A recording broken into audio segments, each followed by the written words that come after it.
Vamos a conversar con Pedro País Montesinos, quien es coordinador general interno y regional de la campaña de Carlos Andrés Pérez, y lo mismo que jefe de comando de estrategia.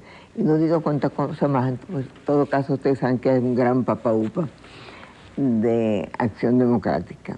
Yo creo que lo de la ley está arreglado, pero yo estaba pensando antes de que estuviera en arreglo, o no sé si está totalmente arreglada, por eso te voy a hacer la pregunta y me la vas a comentar. Dicen que tú eres el redactor de la ley de elección y remoción de gobernadores.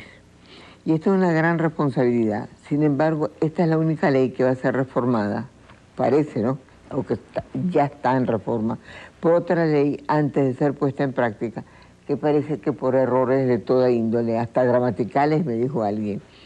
Hay la convicción de que será inaplicable incluso con las reformas propuestas, si es que el Congreso tiene tiempo de reformarla. ¿Cómo explicas tú que eres un viejo, no viejo, sino un diputado con mucha experiencia? Empiezo por agradecerte la invitación a este programa que has adelantado tú con tantos adecos en esta semana aniversaria del partido, ¿no? Sí, sí, ya. Pero, y debo comenzar por aclarar de que no soy yo el redactor del proyecto de ley de elección popular de los gobernadores, sí, porque se trabajó sobre un proyecto preparado por la COPRE y que lo conoció en instancias de estudio la Comisión de Política Interior del Senado, sí, de la cual yo no formo parte realmente. ¿Tú no formas parte? No, pero sí, claro, tuve injerencia en él en cuanto que pasó por nuestras manos en la Cámara plena. Y el proyecto en realidad causó cierta confusión en algunas personas que pareciera que no habían entendido exactamente el alcance de algunas propuestas, especialmente el artículo 7 y 8 y el 22 del proyecto, porque en el artículo 7 se establece que no puede ser postulado al cargo de gobernador de estado quien tenga una relación de parentesco en el segundo grado de afinidad y tercero de consanguinidad entre sí. Y esto se dijo que era una norma inconstitucional, en realidad no, es tomada precisamente del artículo 184 de la Constitución Nacional, que establece esos mismos requisitos para el presidente de la República. De manera pues que dada esta explicación al Ministerio de Relaciones Interiores, en la persona del ministro Simón Alberto González y el consultor jurídico, doctor Cordero, se llegó a la conclusión de que esa norma era conveniente mantenerla, y otra fue en relación con la posibilidad de que quienes estuvieran ejerciendo el cargo de gobernador o fuera designado gobernador al producirse el cambio de gobierno en el mes de enero próximo, esta gente no quedará inhabilitado por 10 años para ejercer la gobernación, para ser candidatos a gobernadores, en razón a que ellos en realidad tendrían que esperar 10 años, de acuerdo con la norma que se estableció en el artículo, en la misma ley, que establece que no podrá ser reelegido ningún gobernador sino pasado 2 periodos constitucionales, o sea, 10 años. Sí. La misma norma que rige para el presidente, sí, de la República. De tal manera que eso parecía un poco excesivo, y por eso se excepciona, en este caso, a quienes estén ejerciendo la gobernación para el momento de la toma de posesión del primer gobernador electo en la República. De manera que esto debe quedar absolutamente claro, de que la norma está bien justificada, es razonable, y en consecuencia por eso también se discutió este aspecto y se decidió que no era conveniente reformarla. Por esto creo yo pues que la reforma que planteó, que solicitó el Ejecutivo para esta ley, sí, no va a ser considerada por el entonces Congreso. Va a quedar la ley. Va a quedar la ley tal cual como está. Bueno. Los gobernadores electos por voto directo tendrán una amplia autonomía, o vamos a quitarle la amplia para ser más modestos, autonomía para manejar sus presupuestos. Bueno, por supuesto que sí. Inclusive ahora mismo, sí, pero no es así. Ahora mismo la tiene. Lo que pasa es que... La tienen en papel. Lo que pasa es que... No, fíjate que sí la tiene. Lo que pasa es que, de acuerdo con la ley del situado coordinado, el 50% del presupuesto que le corresponde a los estados en razón del situado constitucional, ese 50% tiene que ser obligatoriamente programado, coordinado con planes de inversión del gobierno central, del gobierno nacional. Bueno, ahora, ahí se han presentado problemas bastante serios y yo por eso he tenido el criterio de la necesidad de reformar e incluso de derogar la ley del situado coordinado, que tuvo una buena intención, pero que en la práctica lo que ha hecho es que se le reste a los estados posibilidades de utilizar esos recursos en los planes de desarrollo que ellos consideren más convenientes. Y todo empezando en que el gobierno central, por cada bolívar que aporte el gobierno del estado del situado, del 50%, ellos aportarían uno, pero no siempre ocurre así. Y el gobierno central de pronto no dispone de esos recursos y las obras se hacen solamente con los recursos del Estado, con lo cual se pierde la finalidad principal de la ley del situado coordinado. Ahora, los gobernadores de estado, efectivamente sí, ellos van de acuerdo con el presupuesto del Estado, van a manejar autónomamente sus presupuestos, ellos van a intervenir directamente en las programaciones y de las obras, y esto va a estar sometido al control de las asambleas legislativas, que son organismos que han venido perdiendo importancia, pero a las cuales hay que restituírselas para que ejerzan una verdadera función de control de la administración estatal.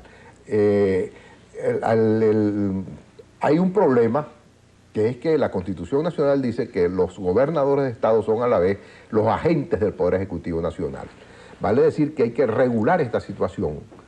Hay que regular esta situación porque el presidente, ellos representan al Ejecutivo, y vale decir al jefe del Estado, en el Estado, en cada jurisdicción, y esto necesitará una ley, ¿verdad?, reguladora de esas relaciones, para saber hasta dónde el presidente de la República puede imponer determinadas materias de ejecución a un gobernador y hasta dónde este gobernador está en capacidad de poderlas llevar adelante. Ahora, otra ley fundamental, porque no hacemos nada, Sofía, con elegir a los gobernadores directamente si no les transferimos competencias, que la Constitución Nacional lo permite. Entonces estamos estudiando al nivel de la COPRE un proyecto de ley de transferencia de competencias a los estados que tendrá que ser gradual, progresiva. Es casi una legislación nueva para... Por supuesto, y tiene que ser muy novedosa. Y además tiene que ser dinámica. Porque Sí, y además la transferencia de competencias significa también la transferencia de recursos económicos. Porque, por ejemplo, si deciden que la educación, la parte de educación, vamos a suponer, dentro de una programación y un proceso. Por ejemplo, se dice, bueno, la educación a nivel preescolar y primaria, sí, ¿no?, o básica, la educación básica va a ser dirigida por cada estado. Entonces, los grandes lineamientos filosóficos de la educación, los grandes principios generales, los sigue impartiendo el Poder Central a través del Ministerio de Educación, pero la ejecución la haría, y el control y la inspección, digamos, se haría en el Estado. Esto quiere decir que el Estado tiene que recibir todos los recursos que estaban destinados para esa jurisdicción para que sean administrados allí a nivel regional. Y así también podrán irse pasando competencias a los municipios y de ir descentralizando el país para que el país se descentrave y funcione. La COPRE dice que ustedes amputaron su proyecto, que lo deformaron y lo minimizaron. Con esta ley no estaremos eligiendo unos gobernadores atados de pies y manos, dice la COPRE. No, yo entiendo que la COPRE estaba bastante satisfecha con el proyecto que ellos mismos presentaron, porque no fue modificado prácticamente en nada. Lo que se acogió fue precisamente lo que la COPRE había estudiado. Eso nos costó muchas discusiones. Pero fíjate una cosa, tú dijiste un ejemplo muy interesante, la ley de educación, la educación. El sistema educativo. Sin duda que la educación es las bases son las mismas y tienen que ser las mismas para un país. Pero ya que por fortuna vamos a tener gobernadores, los gobernadores estarían en la capacidad de tener pequeñas comisiones que eligieran las necesidades básicas educativas para esa región, que pueden ser ligeramente diferentes, pero mucho más útiles después para un país, para que el país produzca, para el país crezca, que si la unificamos y decimos que en todas partes de Venezuela se tiene que tener las mismas materias, porque de repente el Zulia tiene que hacer hincapié seguramente en su educación, en una cosa petrolera, y en los estados agrícolas se debe hacer hincapié en la agricultura, aunque no se dejen de estudiar las matemáticas, la gramática, la historia, la geografía, claro, que son las cosas básicas. Pero yo sí creo que una autonomía educativa permitiría hacer una Venezuela más moderna y más dinámica.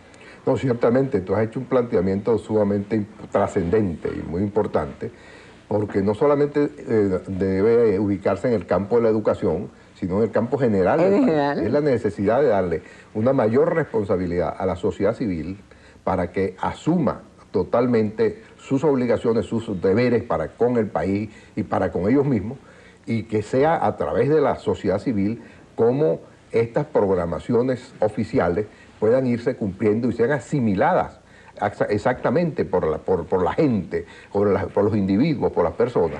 Porque lo que ocurre es que a veces no hay una absoluta identificación entre lo que los planes oficiales proponen y lo que la gente quiere que se haga.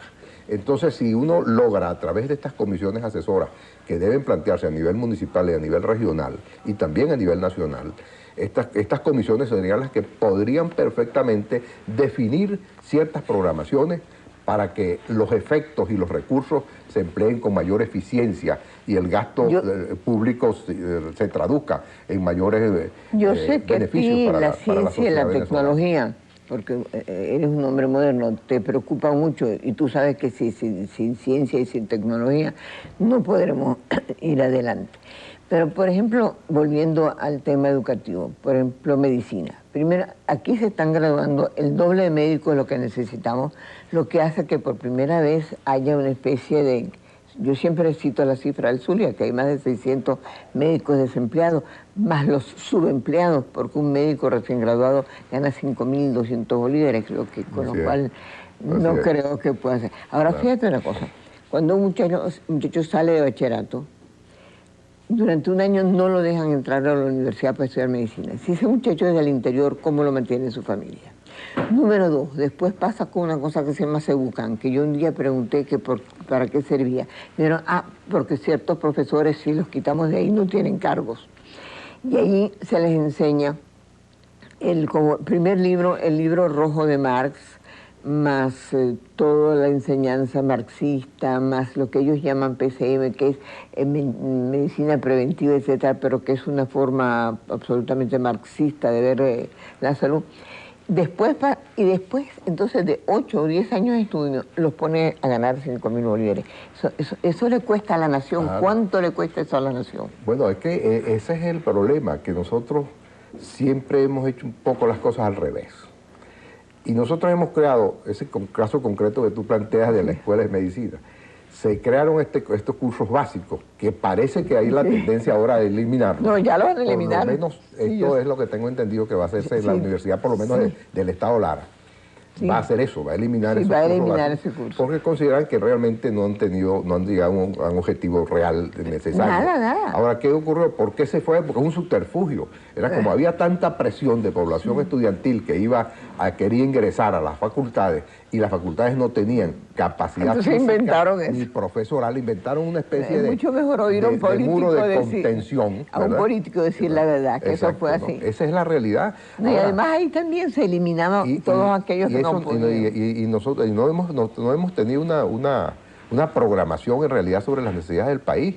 Por eso hemos dejado casi en la orfandad total a la investigación, a la ciencia y la tecnología en el país. Yo quisiera que tú me hablaras un poco de eso. A mi juicio es prioridad A1 que tiene Venezuela en los próximos años, si quiere realmente superar esta etapa de anquilosamiento en que se encuentra, que repercute en la economía, que repercute en lo social, en lo cultural y en todos los aspectos. Pedro, me da mucho placer tenerte aquí, porque quisiera quizás, porque tu voz es muy potente y muy oída, ¿tú te das cuenta de lo que se ha trazado Venezuela en el campo científico, en el campo literario, en el campo plástico, la no traída de libros? No, en absoluto. Bueno. Mira, es que realmente uno se angustia de ver cómo, por ejemplo, se disponen, hay hasta una ley por allí para estimular el desarrollo científico, el financiamiento, pero eso no se cumple.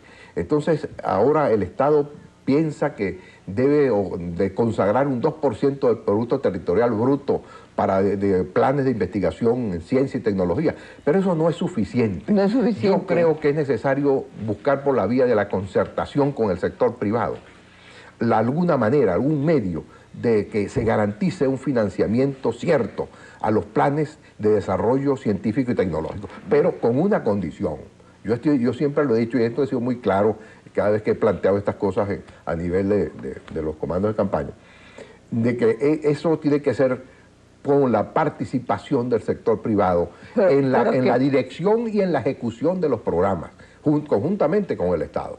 Porque el sector privado que debe contribuir a financiar, bien por la vía de un impuesto como sea, pero de alguna manera concertada. Totalmente de acuerdo. Pero que el sector privado se sienta que ellos no son unos ausentes, unos pintados en la pared a la hora de la programación de la investigación en el país, sino que eso se va a traducir en beneficios y en resultados económicos. Y yo creo que eso sí se está empezando. Es decir, hay un renacer y una conciencia de parte de algunos empresarios que no se puede que todo venga del Estado y a la vez criticar al Estado, que es un Estado totalitario. Si ellos no intervienen justamente dando las posibilidades, ellos no tienen derecho tampoco a intervenir. El Estado no podrá ya asumir todas las cargas y todas las responsabilidades de inversión que en el país. Porque es que si seguimos con esa deformación que nos creó el petróleo, que nos llegó sin mucho esfuerzo, y eso es una riqueza no trabajada, porque es un producto de las bonanzas que Dios nos dio aquí en el país. De las bonanzas de Dios. Entonces, si seguimos por ese camino, nosotros no vamos a superar el problema de la pobreza crítica en Venezuela. Inclusive esto que mucha gente pues llama el subdesarrollo, tú no estás de acuerdo con eso porque crees que nosotros somos un país desarrollado, y yo considero que somos desarrollados en algún aspecto. En mi desarrollo, en algunos aspectos, con un gran deseo de desarrollo. Pero si nosotros no sabemos para qué queremos el desarrollo, entonces nosotros no hemos hecho prácticamente nada. Porque no solamente es crecimiento económico para enriquecer a unos cuantos, no, es para que esa riqueza que se crea... es un desarrollo inútil. Es inútil. Entonces esa riqueza que se crea por la vía del trabajo y del esfuerzo que todos debemos hacer, tanto venezolanos como extranjeros residentes en este país, ese esfuerzo se traduzca en beneficios generales para la comunidad, para la población en general, que debe elevar su nivel de vida y salir del estado de pobreza. Hoy día, sin ir muy lejos, y eso no es una cuña, porque yo soy independiente, no soy de ningún partido, pero la gente que vino de Ayacucho vino preparado para hacer las diferentes y cumplir las diferentes necesidades del país. Muchos sí de repente se dieron becas para cosas que fueron estrafalarias, pero podemos decir que la mayor parte no. Esa gente tiene hoy día que poner en marcha todos estos conocimientos, y sí se puede hacer una Venezuela absolutamente... Por supuesto, sí que tenemos un recurso humano inteligente, capaz, serio, trabajador, con cierta mística por el país. Con mucha mística, algunos con mucha mística. Exacto, de tal manera que lo que pasa es que hay que adecuar, los planes no pueden ser solamente aislados, los planes tienen que ser coherentes y cohesionados en unas cosas con la otra. Si nosotros hemos invertido tantos recursos, y bien invertidos a mi juicio, en este programa de la Fundación Mariscal Ayacucho, que debe continuar, porque nosotros no vamos a dominar la tecnología, sino la vamos a buscar a aprenderla donde están los centros de investigación científica más importantes del mundo, porque la ciencia tampoco se desarrolla en una forma aislada, sino que tiene que estar en un profundo conocimiento e interrelación, y ahí vamos a lo de los libros, a las revistas. Tú necesitas dotar a nuestras bibliotecas de las universidades y de los centros de investigación de los recursos necesarios para que se puedan importar los libros y las revistas, que son las que actualizan el pensamiento universal. Por ejemplo, de repente, vuelvo al caso médico, de repente tratan de empezar a inventar unas cosas que ya están inventadas, absolutamente resueltas hace 25 años, y que simplemente con una buena cassette de computación saben todo, de manera que yo creo que Venezuela no puede entrar al siglo XXI con 50 años de atraso. Estamos viviendo el siglo de la informática, no hay duda, y yo tengo por eso mucha esperanza. Pero Sofía, están prohibiendo hasta traer las computadoras, pues. En cambio, dejan traer el whisky. Yo considero que estamos en un buen camino, y creemos que en Carlos Andrés Pérez, y perdona que te haga esta referencia, que tú a veces no te gusta mucho que te interfieran esta cosa de la... No es que estás hablando de cosas muy importantes, y lo de Carlos Andrés es muy importante. Es importante. Yo considero que Carlos Andrés Pérez es un hombre que en esto está claro. Sí está. Es la persona que está más clara en lo que hay que hacer por el país. en lo que hay que hacer por la economía de este país. Y en esto quisiera entrar en contradicción un poco con lo que dice hoy mi querido amigo el doctor Viso, presidente de Fede Cámara, porque en realidad, si hay una programación económica y hay una programación coherente que vamos a dar a conocer en los próximos días, cuando se presente el programa de gobierno, y yo estoy seguro que ese programa de gobierno va a responder a los intereses inmediatos y a largo plazo que están planteados en Venezuela. En esto yo estoy convencido de que estamos trabajando con mucha seriedad. Hay equipos de gente muy solvente, muy capaz, que está elaborando estas concepciones programáticas que vamos a aplicar y que estoy seguro son las que en este momento el país requiere para poder salir tanto de la crisis en que nos ha metido un poco la irresponsabilidad. Me estás diciendo que nos vayamos a conversar de una vez. Lo que tú me estás diciendo es lo que yo llamo un hombre moderno y dinámico, pero en estos días un muy ilustre miembro de tu partido decía que ustedes habían sido un partido pues de formación leninista, etcétera, y que lógicamente pues muy difícilmente saldrían de eso. Entonces yo me puse los pelos en la punta, porque así ni la tecnología ni la ciencia no avanzaría, porque no hay un solo trabajo científico serio ni no serio que haya salido de un país totalitario. Y eso no puede ser. No, por supuesto. Así que no. Por supuesto, es que la ciencia, la investigación tiene que hacerse con un ambiente de libertad. De libertad absoluta. Porque bueno, ahora, si bien es cierto que esa libertad solamente debe tener... Mira, es que le va a dar un infarto a mi coordinador, entonces... Bueno, vamos a hacer este breve. Ya da infarto, entonces nos vemos aquí. Estamos conversando con un papaupa de Acción Democrática del país Montesino. Dicen que tú vas a competir con Lepage por la presidencia del Congreso del Senado, ¿no? Del presidencia del Congreso. No, yo no estoy en competencia. Yo puedo decir como Lepage que estoy capacitado para ocupar cualquier cargo, no solamente dentro del partido, sino también dentro del área oficial. Con eso te quiero responder que no estoy en competencia, pero naturalmente que me siento en capacidad de poder ejercer el cargo de presidente del Congreso con toda eficiencia y de acuerdo con los altos intereses. Congresista muchísimo tiempo, ¿no? Sí, cómo no. Mucho tiempo. Tengo bastantes años ya trabajando en el Congreso, es una cuestión que me gusta mucho. Es un trabajo que te gusta. Lo hago con toda responsabilidad y le dedico todo el tiempo necesario, de tal manera que yo nunca estaré en estas listas por allí de ausentes, y de multados con 2 amigos líderes. Canache no te tendrá que regañar. No tendrá que pasar por eso. Mira, tú fuiste embajador y se te menciona como posible canciller de ganar CAP la presidencia. Como conocedor que eres de la política exterior, ¿puedes decirnos qué te parece la toma de decisión, creo yo, de este momento, tanto el gobierno, creo yo, colombiano como venezolano, de dejar tranquilos ciertos puntos que deben ser solo tratados entre gobiernos y entre las personas competentes e idóneas, y no así al todos los vientos? Bueno, nuestro problema con Colombia es que no son solamente los del Golfo de Venezuela, sino que también abarcan otros aspectos tanto o más importantes que ese, como es el de el uso de las cuencas y de los ríos. Deben ser tratados con la mayor seriedad por el país, sin esconderle nada al país, por supuesto. Pero pues, sin embargo, el partido de oposición está haciendo todo tipo de avisos, de prensa, de cuña de televisión. A mí me parece que eso no es lo más saludable ni lo más conveniente. Ahora, vivimos en un país de opinión pública, de libertades, y cada quien dice lo que quiere.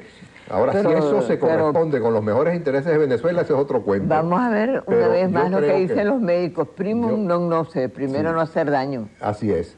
Entonces yo creo que en eso debería hacerse muy reflexivo y sin querer esconder nada, porque no se trata de eso, de que se le vaya a hacer una jugarreta a espaldas, una negociación a espaldas del país. Yo creo que esto hay que tratarlo, llevarlo por la vía bilateral, de la discusión bilateral con el gobierno de Colombia, y nunca Nunca podremos firmar un acuerdo que no esté sancionado por la voluntad del pueblo venezolano. Por eso es que le he oído decir yo a Carlos Andrés Pérez que se impone la necesidad de establecer la figura del referéndum en la Constitución Nacional,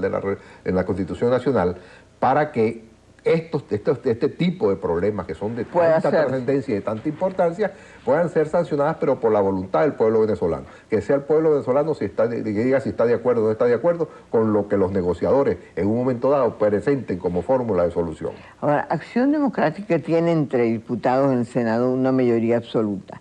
Si no es capaz de formar quórum para aprobar proyectos de ley de crédito público, que según el gobierno y ADE son muy importantes, como lo dicen ustedes, ¿por qué culpar a la oposición si no lo aprueban? Porque la oposición dice que todo eso estaba listo desde febrero, que ustedes tenían suficientísimo tiempo para discutirlo, que eso ha sido una táctica un poco maquiavélica para ponerlo ahora así, porque dice, o bien lo pudieron discutir en febrero, o bien, si no es tan importante, lo pueden discutir en las próximas sesiones del Congreso. Lo que pasa es lo siguiente, mira, la Cámara de Diputados se ha hecho un organismo muy complejo.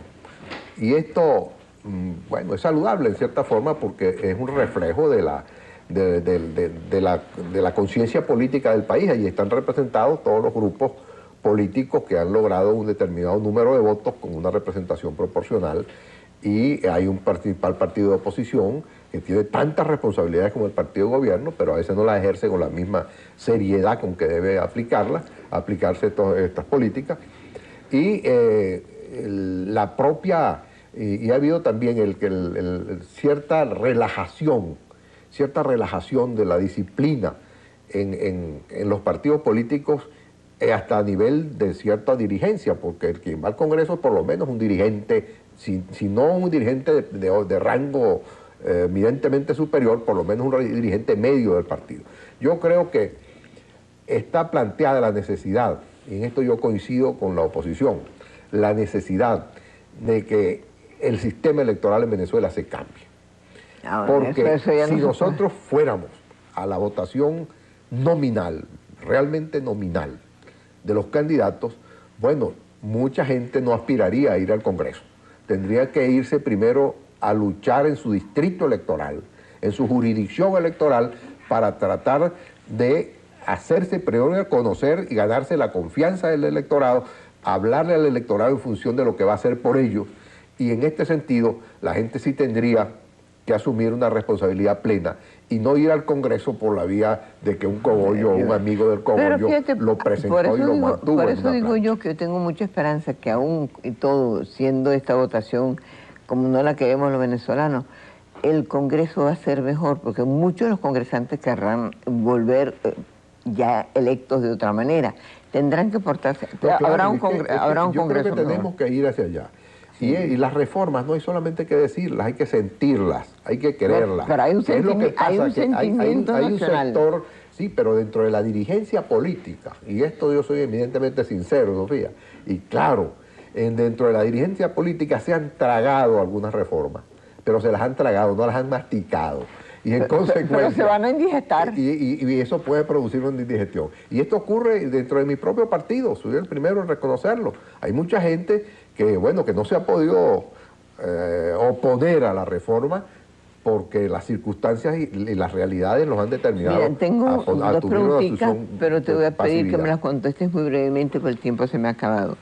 La diferencia que CAP le lleva a Acción Democrática, lejos de estrecharse a falta de menos de 3 meses, parece aumentar. ¿A qué se debe que los electores diferencian a CAP de AD? Tanto así que ustedes han tenido que poner grandes pancartas y donde lo que se ve es AD y han tenido que luchar porque parece que el voto cruzado ha cogido peso, pues. Bueno, muy rápidamente, por favor. Muy rápidamente te voy a decir, en primer lugar, siempre el candidato está por encima del partido. Sí, pero lleva por lo menos un 3 o un 4%. Pero lleva mucha diferencia. Ahora parece ser que eso anda en el orden del 7%. Sí. Pero nuestra política y nuestra táctica y nuestra estrategia en los próximos 2 meses va a ser ratificar la necesidad del candidato porque es el eje de lo que podamos hacer como gobierno y luego orientar hacia la necesidad de que se le dé la coherencia necesaria al voto grande mediante la expresión del voto pequeño para que los programas que se vayan a plantear, que necesitan del apoyo del Congreso y del apoyo de las asambleas legislativas, estas cosas puedan marchar más al unísono. Ahora, es posible que el planteamiento, lo que han venido haciendo los partidos de la oposición, especialmente los minoritarios, impresione un poco. Pero a la larga yo creo que esta distancia va a ser la normal de todos los procesos. Aquí en lo que pasa en Lara es muy interesante desde el punto de vista de estudios, menos interesante para ustedes, pero lo que pasa en Lara es un fenómeno de personal, ¿no? Eso no lo está capitalizando el MAS ni el MIR en el Estado de Lara. Si Carlos Andrés Pérez en lo que resta de campaña busca que su imagen aparezca más cercana cada día a Acción Democrática, no se corre el riesgo que en vez de aumentar el voto pequeño suceda también que pierda votos grandes.